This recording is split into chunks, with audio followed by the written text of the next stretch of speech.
Analyzing the superhero costumes of Storm.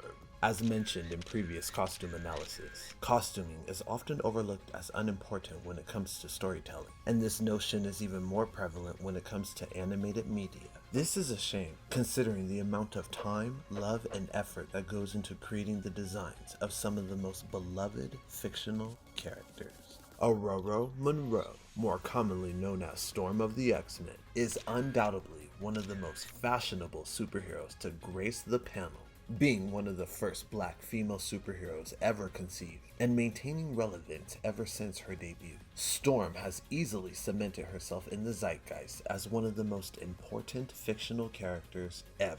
In this video, we will be discussing 3 costumes the Queen from Kenya has donned that I adore, and 3 costumes Storm has donned that I abhor. Keep in mind, this list is subjective, and if you have a different opinion from mine, I'd love to hear about it in the comments. To end this video on a good note, we will start with the costumes I abhor, leading with Storm as she appears in X-Men Evolution, designed by Steven Eric Gordon, who seems like the nicest guy. Check him out on Instagram, he's an amazing artist. And making her debut to the animated series November 4th, 2000. This costume was difficult for me to include because I definitely don't adore it, but I also don't necessarily abhor it. The X-Men Evolution cast sport a uniform look amongst the group, much like their movie counterpart. But Steven clearly took the time to add unique touches that reflect some of their more popular costumes from the comics. And for Storm, it's the inclusion of her cape.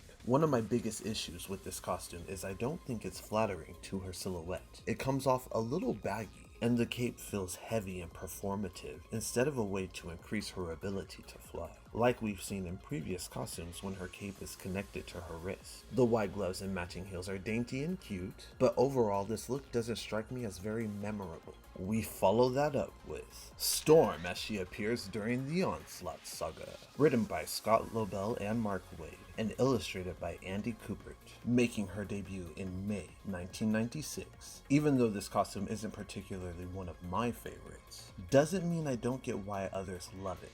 The asymmetrical bob with floor-length bangs is without a doubt eye-catching, and despite the fact that she's dabbled in purple on more than one occasion, I just don't feel like it's a very good fit aesthetically for Storm, even if it represents the color of royalty. There is a black variant of this costume, but it still doesn't appeal to me. The wrists look chunky and match the bands above her shoes in the most unflattering way.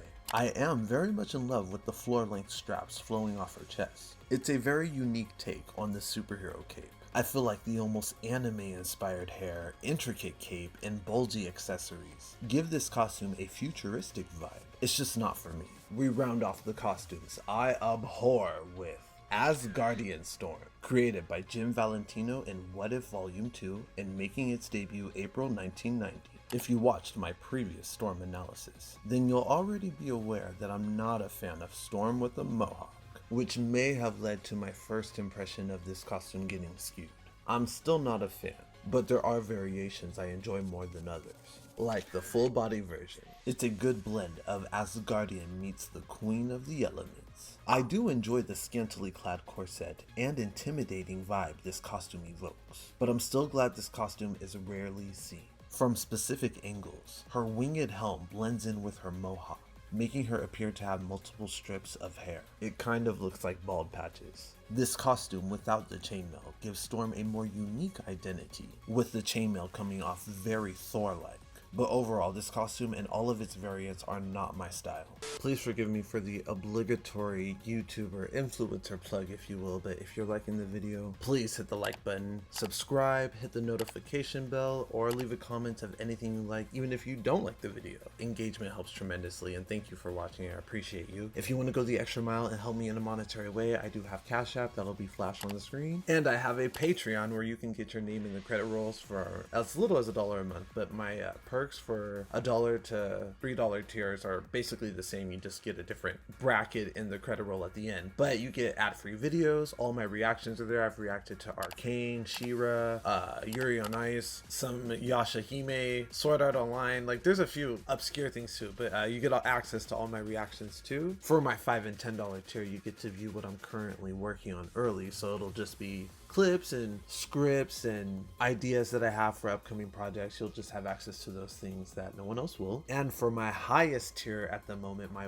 Wonder patrons, you get a video every month. You can have it be a fashion analysis like this. It can be a reaction to your favorite show where I do heavy commentary and editing. I don't just like sit there and let the video play. I do a lot of thoughtful work into it. I won't be able to put those on my YouTube channel as well. If you request a reaction, it will be exclusive to Patreon. You can also pick a theme to watch with us during a watch party on Twitch. If you have a favorite movie you want to watch with us live, or a short anime series that's only like 6 to 12 episodes or something like that, then you can request that as well for your Wonder tier. There's 3 currently occupied right now, so there's 4 more slots available just to make sure I don't overload myself with work. Once it's full and I get a gauge of the workload, then I may increase that. So you get all the previous perks, of course, with each tier. Ad-free videos, I'm going to start doing votes over there much more often to see which character fashion analysis I do next. You can also join there for free, so you can watch what I have available for free. I just appreciate any and all of the support, and back to the analysis.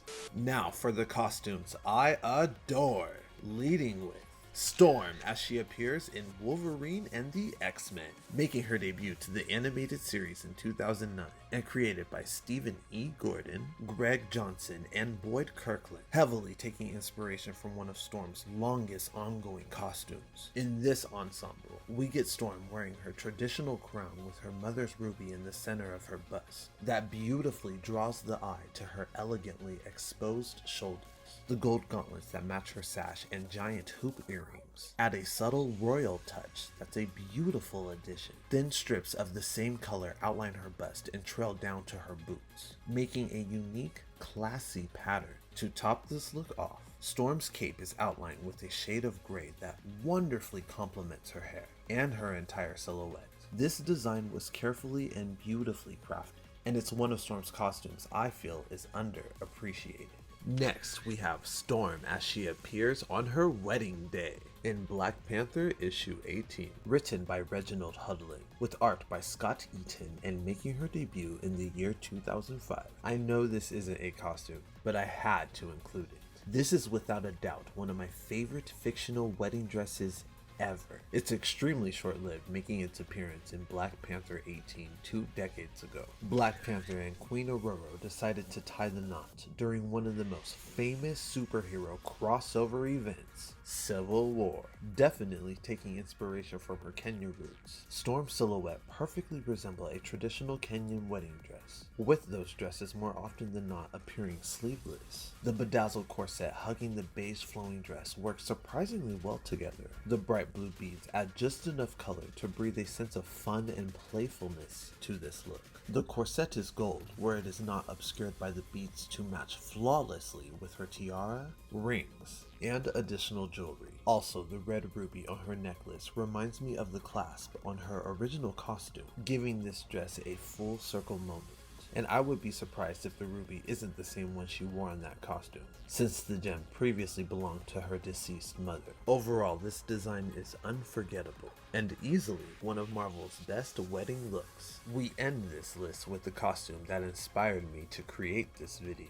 Eternal Storm, written by Murera Ayodel and illustrated by Lucas Wernick, one of my favorite artists, clearly drawing inspiration from Storm's first Hellfire Gala look. This costume takes that red carpet design and completely transforms it into superhero attire. Storm has never looked better during her costume crime fighting career. Eternal Storm feels like it plays homage to some of Storm's most recognizable and iconic costumes. Its base colors are black and gold, reflecting her original costume's color palette, with a midriff that Storm has worked into her design on multiple occasions, and the breathtaking elegance Storm evoked with her first Hellfire Gala's golden accessories, topped off with big, bountiful, cloud-like hair. All of these elements work together flawlessly to provide Eternal Storm with one of her best costumes she's ever worn. I realize I expressed my distaste about Storm's cape for her evolution design, and this cape almost has an identical cut,